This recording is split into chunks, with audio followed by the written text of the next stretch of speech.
Aircraft making a condensation trail is very similar in many ways to when you go outside on a cold day and exhale. You create a condensation trail. That little cloud is a condensation trail.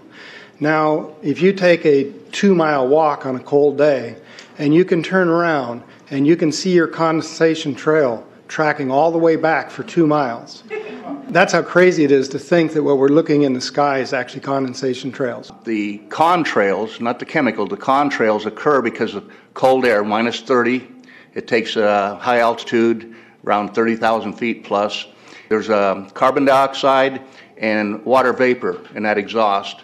That turns to ice crystals, and that's what you see, the white stream behind it. Those white crystals of ice warm up, dissolve, and the smoke goes away.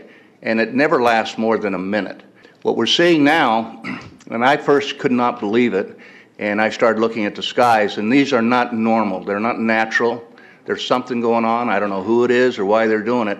All I can testify is it's not natural and it's not normal. It's got to be some outside influence doing that. Thank you. I'm here to give you testimony that chemtrails, they're not contrails, are indeed real. They're spraying almost every day. I watch the clouds and watch the spraying program going on. I want to tell you that we're in very great danger from the pollution that's coming down over us.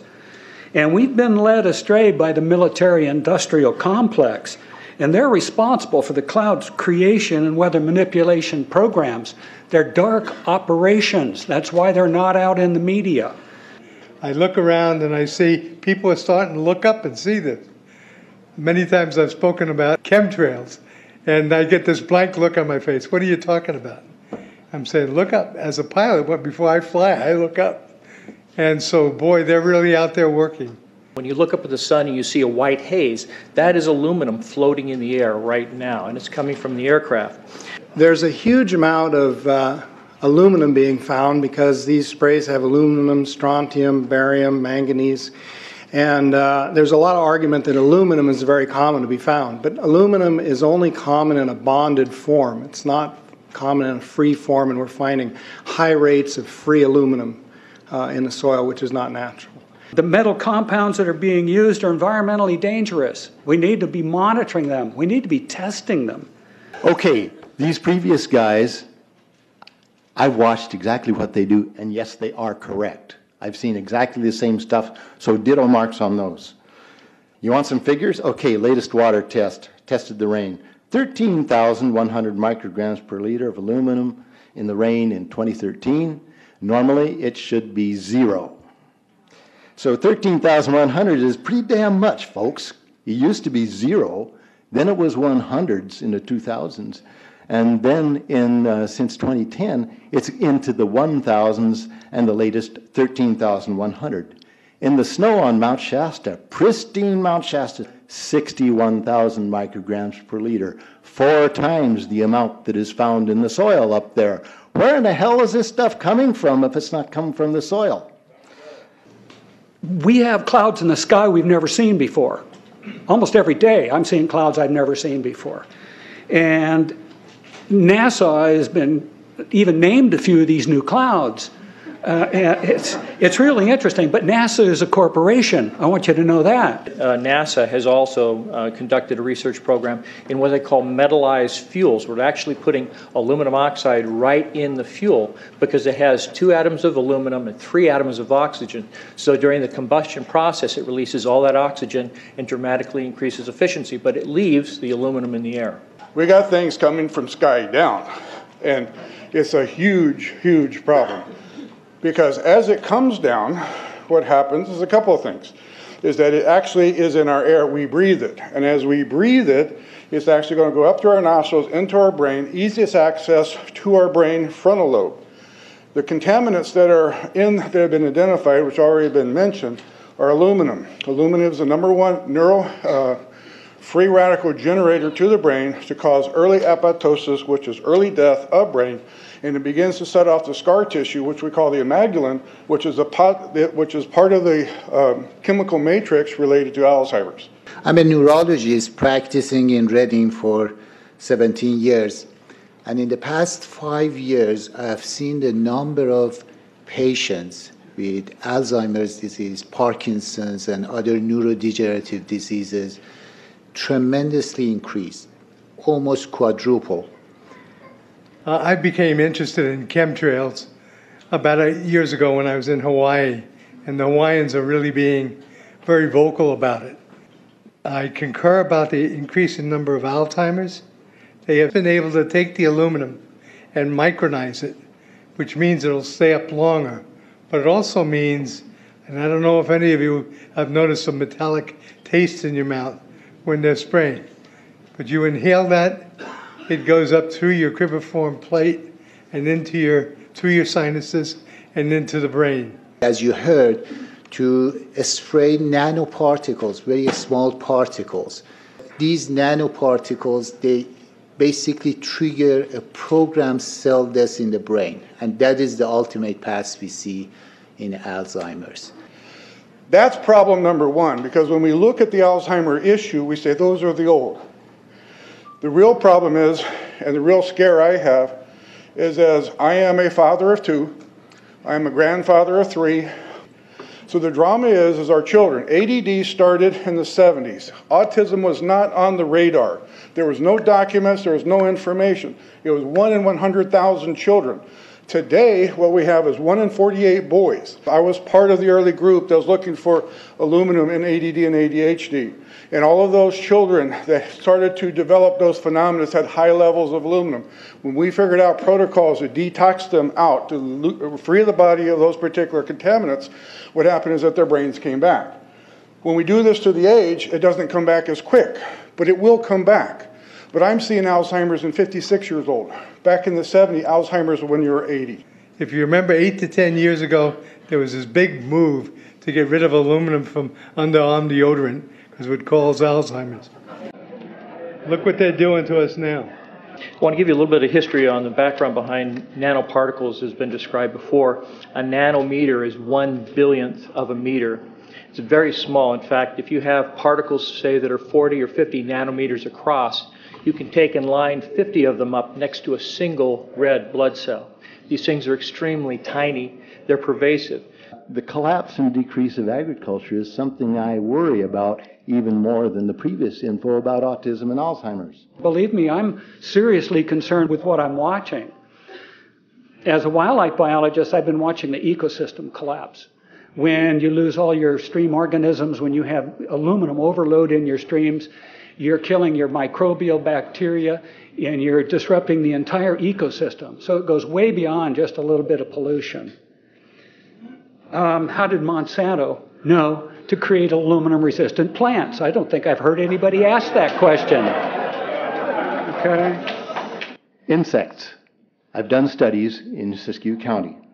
They're at 20% of normal. The aquatic insects basically made a nosedive in 2006 to about 20% of normal. So far this year, I've sampled 200 trout stomachs. 98% of them are empty. So sorry about the trout fishing, fellows. The mayflies, stoneflies, dipterus, and caddisflies are damn near gone. The terrestrial sampling is down to about 20% of normal, except for pest species like ants. We're seeing a loss of the major bird species, and as the gentleman said, the ecosystem is unraveling, and Audubon's been telling you that for years. The materials that are going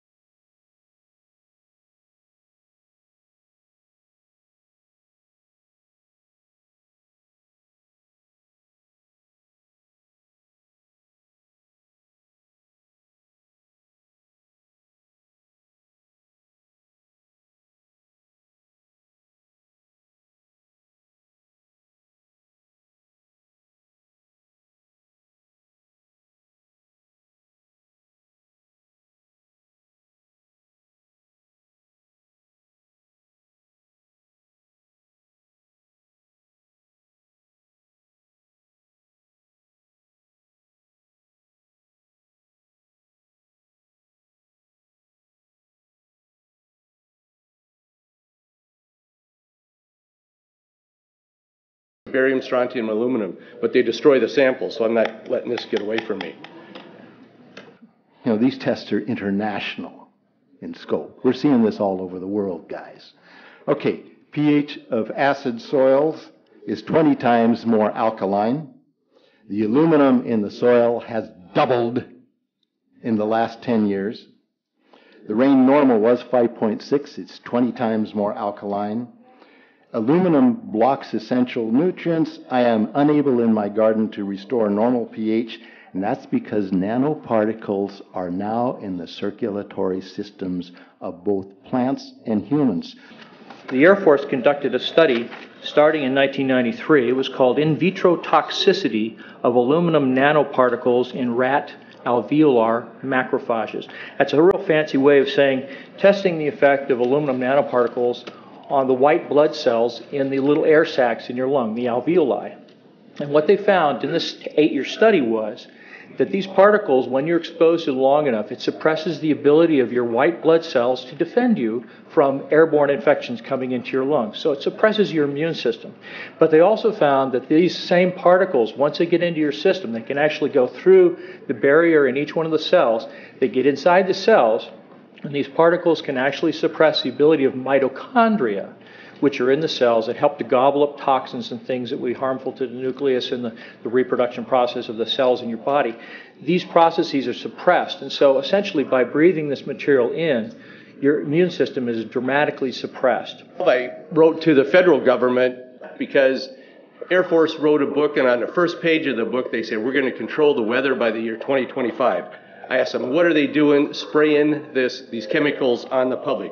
I said, there's violation of United States Code 50 USC 1520, which prohibits the American government from experimenting on the U.S. citizens with chemical agents. I said that law also requires who's ever experimenting, when the federal government does it, that they have to report to Congress within 30 days. They wrote back, they said they don't know what I'm talking about. We have enough evidence that there's a spraying going all over the place. We were warned about the takeover of our freedoms by the military-industrial complex by both Eisenhower and Kennedy. They're gaining traction on us, folks.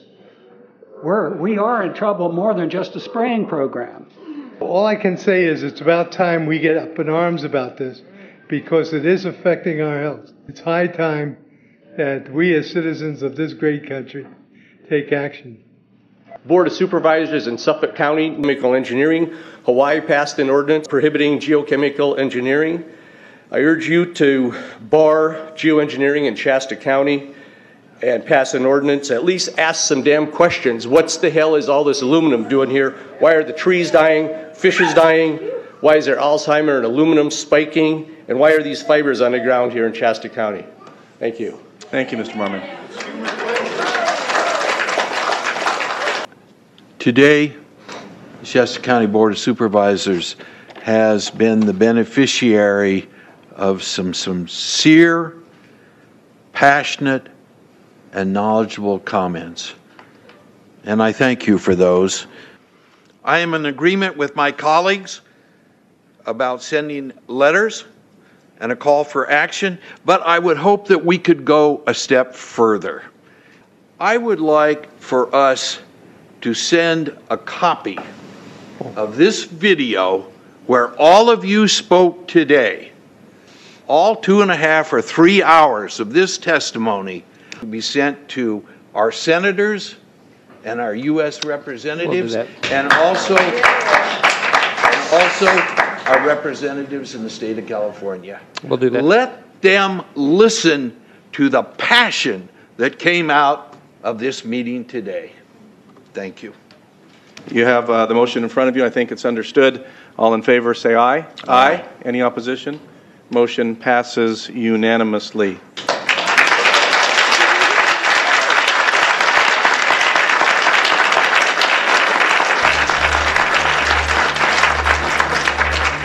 It wouldn't surprise me at all if the response is one that exceeds far the boundaries of Shasta County in terms of the platform that is offered, as evidenced by those who attended today from around the world. That's very impressive.